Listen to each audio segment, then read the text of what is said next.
What's up, everybody? Welcome back, and thanks for tuning in again. So, today I want to talk a little bit about the Cardinals' run to the 2006 World Series Championship. As a card carrying member of the Cardinals Baseball Hall of Fame, I was afforded the opportunity to go and check out an exhibit that they are presenting.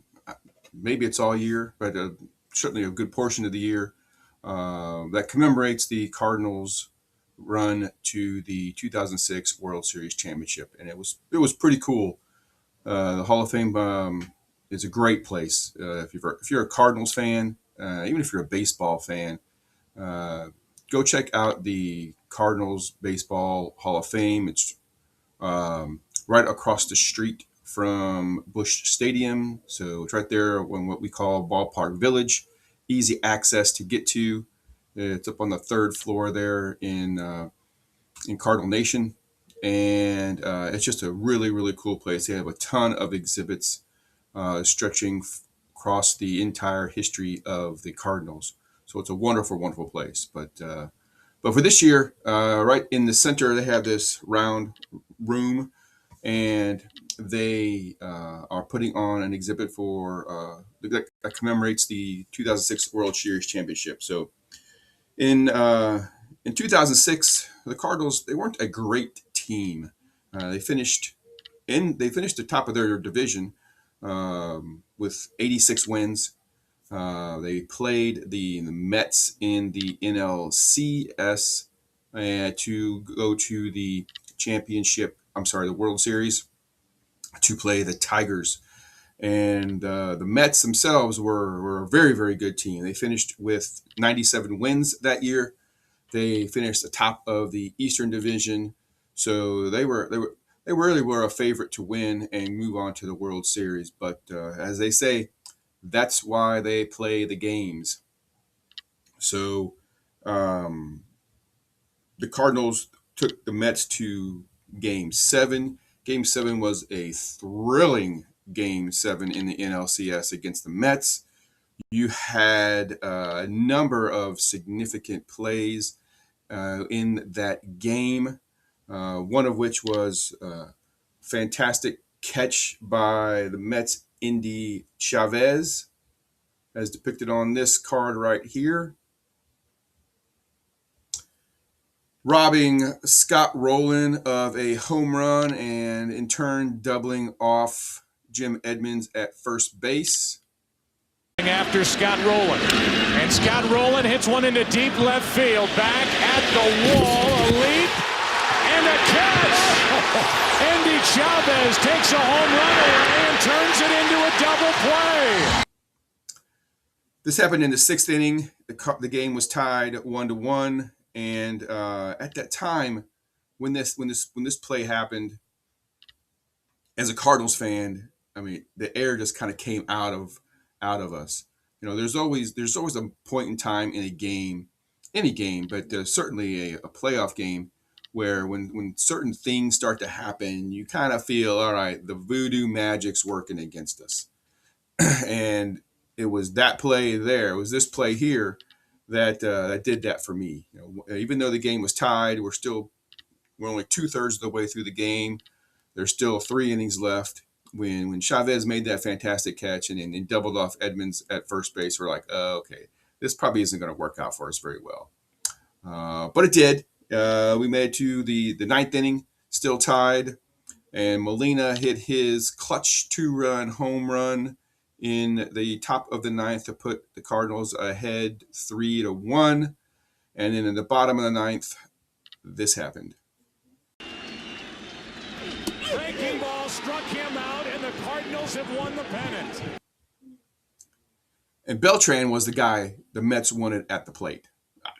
He was the guy that I was most afraid of to be at the plate for the Mets. He was their best hitter that year. At the time, the Mets had the bases loaded, and all Beltran had to do was just hit it into the grass, and the Mets would likely tie the game.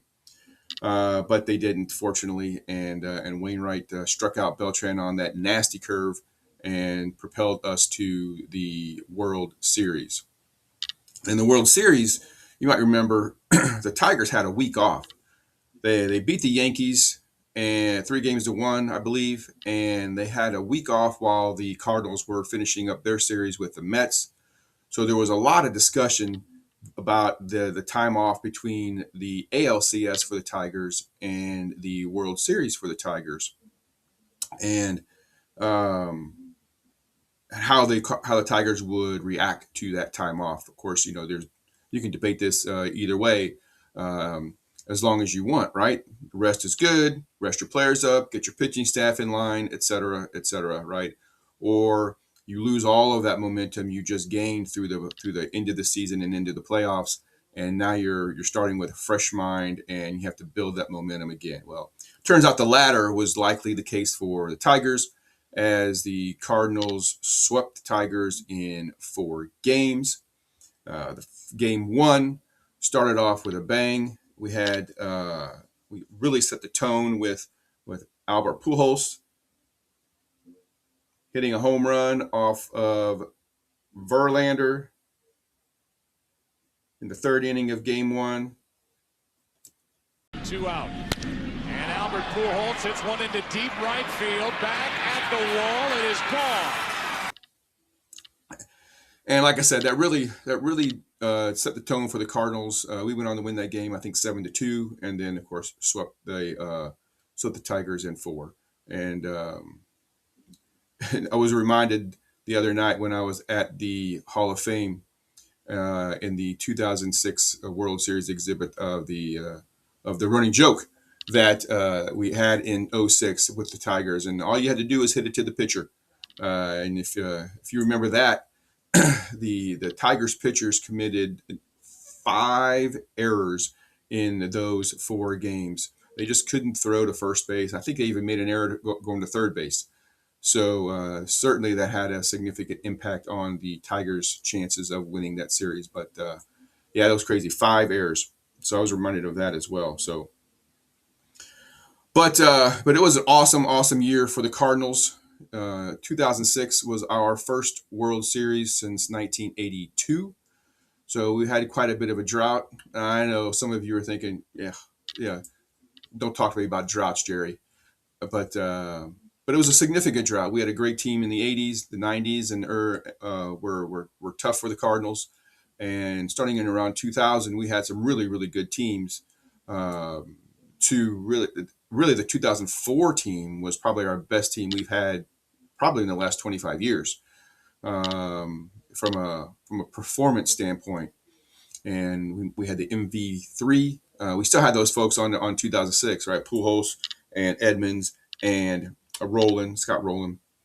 So those folks are still on our team in 2006. But we had a really great team in 2004. But fortunately, that momentum carried over to 2006, and we took home the World Series championship, our first again since in 1982. So, but back to the exhibit. The exhibit was awesome. While we were there, we got to talk with the museum operations director. She was there. I forget her name. And we talked to Amy for a little bit about how she curated. She was a curator, so how she curated some of the items in the museum. I also talked with, I met John, Nerding Out with Cards. He was there, and so he and my wife and I spoke with him for quite a bit, and reminisced about the '06 season. So that was fun to catch up with him. But it was interesting that when in talking with Amy, the curator, she talked about how she pulled in some of the items, and most of them are team artifacts or player artifacts. There are some in there that were donated by fans, and she also talked about even considering calling the Baseball Hall of Fame and asking for a couple of artifacts from their exhibit from the 2006 World Series. But she decided against that because she didn't want to take away the display from the Baseball Hall of Fame just for the benefit of the Cardinals Hall of Fame. But there's quite a bit of stuff in the Cardinals Hall of Fame that was cool to look at. Plenty of uniforms, Plenty of baseball bats and things. If you go to John at Nerding Out with Cards, he just did a video on this as well on his visit, and he does a great job of showing the types of artifacts that were at this display, this exhibit. So he scans the room and shows it on his video. So go check him out. But a couple of the significant things they had there. They had the bat that Molina used to hit his 2-run home run in the top of the ninth of the NLCS. That's there. They also had the bat of Brandon Inge, who struck out to make the final out against Wainwright in the Game 4 of the 2006 World Series. So that's there. I'm not sure how they got that, but they got Brandon Inge's bat there. And one of the coolest things that I saw there, I never knew that these things were in existence, but before they started giving out, the leagues started giving out their championship trophies. They gave certificates. I'll call them proclamations because that's how they read. So it's a big proclamation that essentially reads something to akin to 2006. We hereby acknowledge the Cardinals are the National League champions for this year, yada, yada, yada.